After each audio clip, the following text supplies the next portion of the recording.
আলহামদুলিল্লাহ আমরা আবার পেয়ে গেলাম শবে বরাত। এই শবে বরাতকে নিয়ে কেন্দ্র করে খুব বিশেষ একটি ফজিলতময় আমলের কথা বলে দেব ইনশাল্লাহ।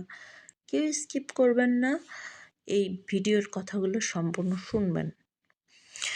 আল্লাহ সুবহানাহু তাআলা সূরা দুখানের মধ্যে বলেছেন 1 থেকে 4 নম্বর আয়াতের মধ্যে যে গুনাহ মাফের জন্য শ্রেষ্ঠ নামাজ শবে বরাতের রাতে এই নফল নামাজ।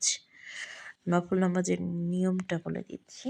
নফল নামাজের নিয়ত করে 2 রাকাত করে 8 রাকাত নামাজ পড়বেন। প্রথম রাকাতে সূরা ফাতিহার সাথে সূরা কদর এবং দ্বিতীয় রাকাতে সূরা ফাতিহার সাথে সূরা ইখলাস 25 বার এইভাবে নামাজ পড়বেন। টোটাল 8 রাকাত নামাজ এবং শবে বরাতের নামাজও পড়বেন যা পারেন।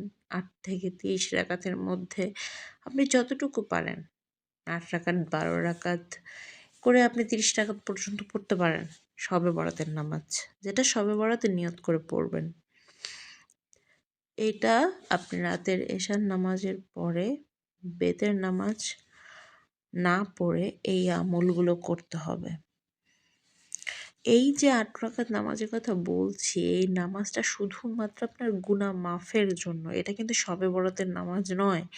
কিন্তু শবে বরাতের এই ফজিলতময় রাতে এই নামাজটা পড়লে পারে আপনার গুনাহ মাফ হবে ইনশাআল্লাহ। এই জন্য বিশেষভাবে এটার প্রতি জোর দিতে হবে। তারপরে আপনি শবে বরাতের নামাজ পড়লেন এবং এরপরে আপনি জিকির করবেন। খুব ভালো ভালো জিকিরগুলো করবেন, যেগুলো জিকির আপনি ছাড়বেন না।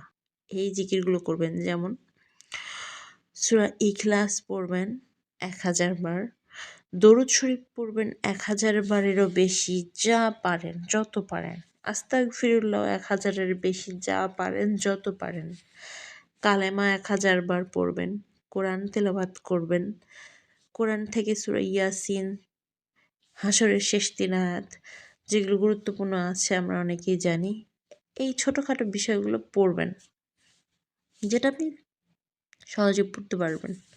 তো এই যে আমলগুলোর কথা বললাম, এই সকল আমল যদি শবে বরাতের রাতে করতে পারেন, আর বিশেষ করে এই 8 রাকাত নামাজ, যেটা নফল নামাজের নিয়তে করতে হবে, এই কাজটা করতে পারলে আপনি শিরক করেছেন, জেনা করেছেন, কবিরা গুনাহ করেছেন, যে ধরনের পাপ করেছেন, আল্লাহ সুবহানাল্লাহ তাআলা আপনার সেই গুনাহ ক্ষমা করবেন ইনশাল্লাহ। তাই এটাকে মিস করবেন না।